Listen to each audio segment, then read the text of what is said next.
Hey everybody, welcome back to my channel, and today I'm going to be giving you my review of Ready to Love episode 3. I think this is season 4, so let's go ahead and get into it. If this is your first time here, please do not forget to like the video, subscribe, and hit the notification, there it is, bell. Hit that notification bell so you don't miss out on any more of my videos. Y'all, please don't forget to like the video because y'all have been slacking, and those likes really help me in the YouTube algorithm, so please remember to like the video.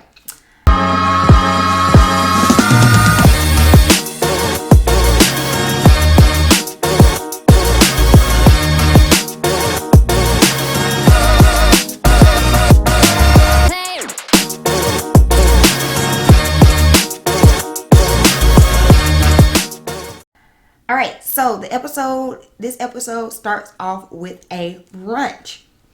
We have 8 men and 10 women at this point, because in episode 1, 2 men were eliminated. So this episode, 2 women are going to be eliminated, and the kicker is that one of the women will be eliminated right after this brunch. So they have to get into it and get to it quickly. So I have a few notes that I took directly. Like, I'm sorry if I don't go scene by scene. Y'all know, if you watch my reviews, that unless something sticks out to me, I'm just not going to talk about it. So it is what it is. But the first thing that I wrote is that I don't care for Troy. I'm going to put his picture up here. I don't care for Troy. Troy to me seems like a dog. I'm sorry.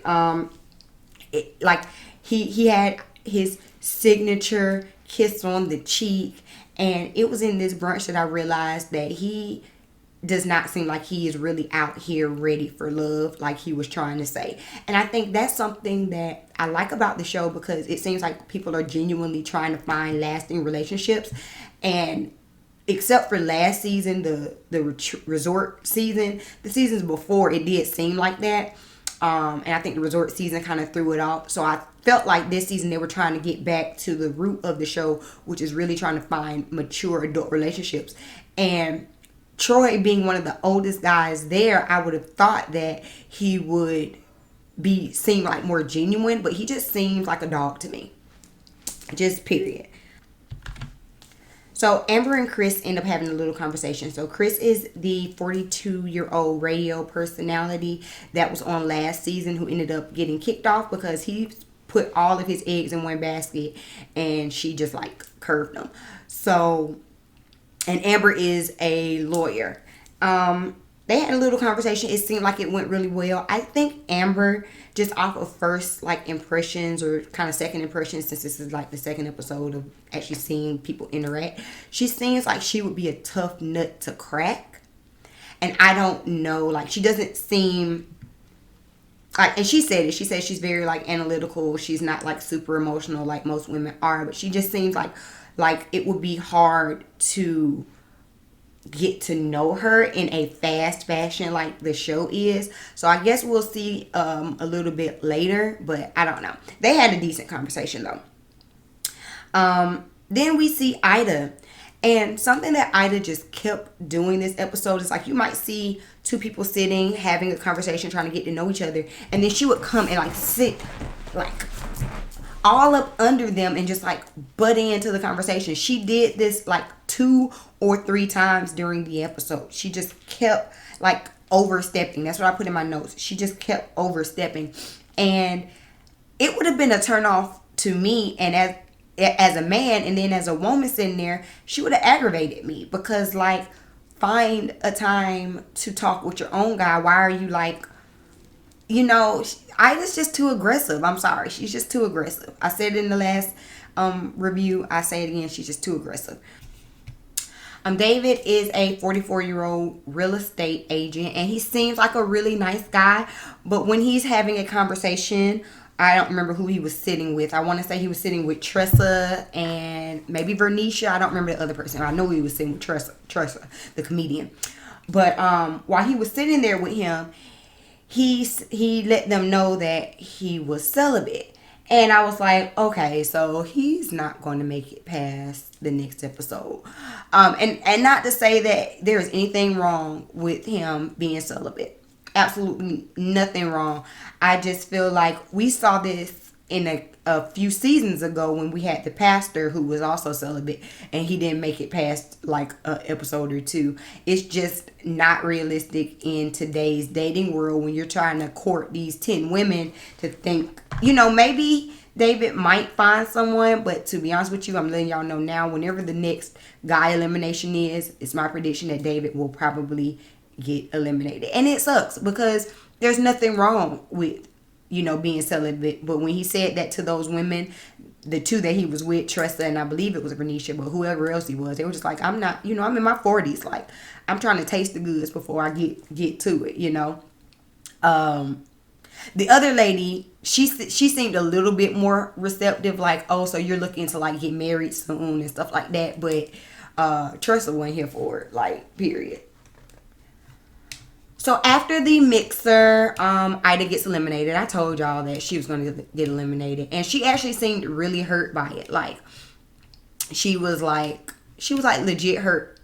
She was like legit hurt by it. Like, the guy's like, oh, it was nice meeting you. And she was like, clearly it wasn't nice meeting me, because if it was nice meeting me, then I wouldn't be gone. Like, she just came kind of about it. Again, she's just a bit abrasive, and it is what it is. So then we start to see, so they have a week to kind of go on dates and get to know each other before they vote off the next person. So the first date that we see is AJ and Fly Girl, Alexis, go on a date. So AJ is our chocolate guy with the beard, and Alexis again is like our TV personality. Now in the like premiere episode, like the casting special, Alexis made a point to say that she is an ex-pastor's wife, and she said that she's dating and she's ready to look for love, because when she's out in the dating world, it seems like everybody's kind of looking for sex, and she wants a real connection. But what I noticed when they were on this date, which was a really cute little date, they went to this little spot to like mix candles and stuff. I was like, Alexis is a bit forward to me. Like, she kept making sexual innuendos, and I mean, we're all grown, I get it. But if you're saying that your issue in the past has been that you feel like guys just want you for your body, but then you make all these jokes about sex in your body, you get what I'm saying? They're just giving back to you what you're giving off. So even AJ felt like she was a bit too forward, and I feel like what we saw from her throughout this episode is her being extremely overtly sexual, and to me, it just doesn't make sense when you're saying that's not what you want, but that's how you're acting. Y'all drop down in the comments and tell me what y'all thought about that, because that's what I got from Alexis, like, immediately from this date. The next date we see is Jason and Kyra, and it was a cute enough date. They actually got into, like, some deep conversation, and Jason admits that he has fought with depression, and Kyra is kind of hesitant because she says she's dealt with that in her family, and it has actually ended badly, so it could possibly be a red flag for her. But nothing particular. It just was a decent date, and I actually liked them. I liked Jason. Jason seems like a really like genuine, cool type of guy. Then we end up having a group date. Now, let me see if I remember who it was. It was Troy, Amber, Joelle, Liz, Bernicia, Troy, Amber, Joelle, Liz, Bernicia. There was another guy and another girl. I forgot who the other guy and girl were. Sorry, I did not write. I just put a group date. But anyway, what's important from the group date is like, so they go on this little group date and they're painting, and it was like off because they had more girls than they had guys. But I guess so, because two of the guys were gone from last episode, so they kind of had to balance it out. So it ended up being Joelle and Liz together, and then Bernicia, and then the other guy who I can't remember who it was, and then Troy and Amber and the other girl. So Troy was all over Stacy the entire time, and like Amber was sitting there with him, and she like clearly came there with the intention to kind of date and get to know Troy a little bit better, but he was like, he's just slimy to me, y'all. I'm sorry, he's just slimy to me. And by the end of the date, Amber was just like, oh, I see what he's on, and she, she was over it. And then in the front with the other two couples, you had Joelle there with Liz, and things were going really, really good between them two. But you could tell that Vernisha liked Joelle, and so she was trying to like get up on it too. So the other guy was just kind of out on his own. So I just felt like that was a weird kind of group date dynamic that honestly I don't think it went too well for anybody except for Joelle. Then we had another group date, and this was a cooking group date that Diedrich, the chef, he set up. So it was like a cooking date, and this one actually had the right set of numbers. It was, equal guys to equal girls, and we ended up having, let me see if I remember now, y'all, because I did not write down everybody, but I know we had Diedrich, who Tressa calls Paw Paw, Tressa, Kyra, AJ, Alexis, and maybe Chris. Okay, so they're all sitting there cooking, and as they're cooking, you actually had Diedrich and Kyra. Was it Diedrich and Alexis were together, and then you had Kyra and AJ together. And again, this is what I was talking about with Alexis. Alexis just kept making those little kind of jokes and innuendos and things like that. And by this time, you could tell that AJ and Kyra were starting to connect, and AJ is completely over Alexis. But by the end of the entire date, we actually see Diedrich and Tressa starting to connect a bit more. Now, Diedrich was the main one talking about, he didn't like big girls. But after getting to know Tressa and getting to talk to her, he's actually very intrigued by her. And he's like, you know what? I want to take you on a date, So I thought that was interesting because it's like, you can't count somebody out just because they're not your type. Like, sometimes the reason why you're still single is because you're only dating your type. And so they actually seem to be connecting, and I liked it. So Kyra and AJ, they did decide to go ahead and start fresh. Okay, I said that. Okay. So then we end up getting the guys meeting with Tommy, and before they could actually like get into the conversation, Jason gives a prop to Joelle because Joelle hit him up and helped him move, and they had like a brotherhood moment, and it was really refreshing to see like, these men actually building some type of friendship, some type of brotherhood. We don't see enough of that positivity in our male black community. So that was really nice for them to see. That did make me look at Joel a little differently. If you watch my first review, I was like, I don't like him.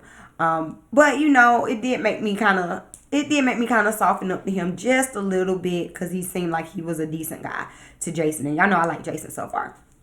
So then they get into the conversation about their dates and who they are connecting with and who they're not connecting with. And Andrea, the flight attendant, and Tressa are the bottoms. And what I did not like is that they're trying to make it seem like Tressa is like some ugly ogre bitch. Like I don't understand why they are playing her to the left like they are, as if she's not, oh, well, I'm just friend zoning her because she's a comedian, or she's not physically my type. And you know what I'm saying? Like, it just was real shallow to me. It was real.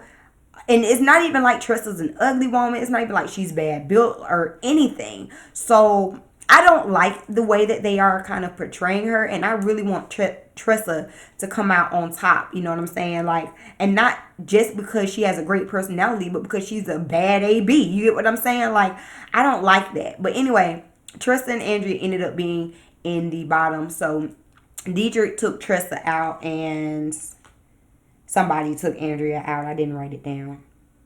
But at the end of the day, Andrea ends up getting deleted because Diedrich really wants to see if there is a connection with Tressa and to move forward with her and see if they actually can like get to know each other better. So that's it. That's end of my review for episode 3 of Ready to Love. Y'all tell me what y'all think about the episode so far. Tell me who are your favorites, who are your least favorites. Right now for the men, my least favorite is Troy, and for the women, my least favorite is Alexis. My favorites for the men is Jason, for sure. Jason's my favorite. And then my favorite woman so far, I don't think I have a favorite woman so far, honestly. I guess I'm going to say Tressa, because, like, they really out here being some haters on her, like, and she's bomb. You know what I'm saying? Like, I don't understand why they're treating her like that. So I'm going to go with Tressa as my favorite. Y'all tell me who y'all's favorites are. Give me some couple predictions down in the comments. Again, please don't forget to subscribe to the video if you have not already. You've made it this far, so clearly you must like what I have to say. Like the video, and I'm gonna see y'all next week on time for the review for episode 4. Peace.